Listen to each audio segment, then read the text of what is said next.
Rose மாதிரி flower wash மாதிரி பண்ணது.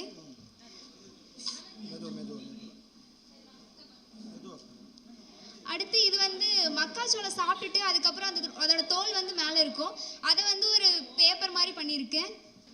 அதுக்கப்புறம் இது வந்து ஆர்கமி டைப்பில் கொக்கு மாதிரி. இது வந்துட்டு எந்த வித கம் எதுவுமே யூஸ் பண்ண தேவையில்லை. நம்ம எப்போ வேணாலும் இதை கழட்டிட்டு அதே மாதிரி திருப்பி அதிலே ஃபிட் பண்ணிக்கலாம். அந்த மாதிரி பேப்பரில் பண்ணது.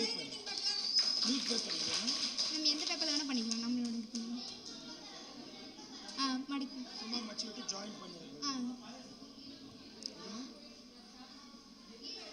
அடுத்தது இது வந்து ஸ்பூனில் பண்ணது. 1 யூஸ் ஸ்பூன் இருக்கும், அதை கட் பண்ணி லோட்டஸ் மாதிரி பண்ணியிருக்கேன். இது பேப்பருங்க. நம்ம வீட்டில் நிறைய ஜங்க் ஃபுட்ஸ் வாங்குறப்ப வருதுல பிளாஸ்டிக் ஸ்பூனு, அதெல்லாம் இனிமேல் யாராச்சும் தூக்கி போடுவீங்க. அது போடக்கூடாது. பாருங்க எவ்வளோ அழகாக பண்ணியிருக்காங்க. நீங்களும் அதே மாதிரி யாராவது பண்ணீங்கன்னா எனக்கு ஃபோட்டோ எடுத்து அனுப்புங்க, ஓகேவா?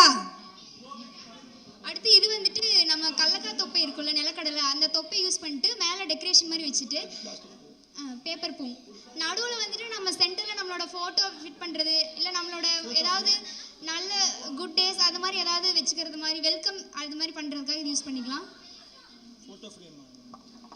ஃபோட்டோ ஃப்ரேமாக இதை யூஸ் பண்ணிக்கலாம். அதாவது நியூஸ் கலர் பேப்பர் இருக்கு இல்லையா, பேப்பரில் ரோஸ் பண்ணியிருக்காங்க.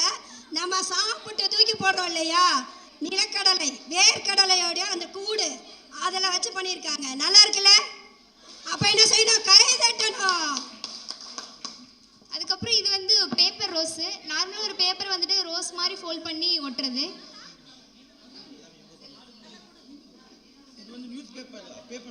அடுத்து இது வந்து அந்த சணல் கயிறை பயன்படுத்தி அந்த வேஸ்டான இந்த அட்டையெல்லாம் பயன்படுத்தி ஒரு மயில் மாதிரி வால் டெக்கர் அந்த மாதிரி யூஸ் பண்ணிக்கலாம். இதை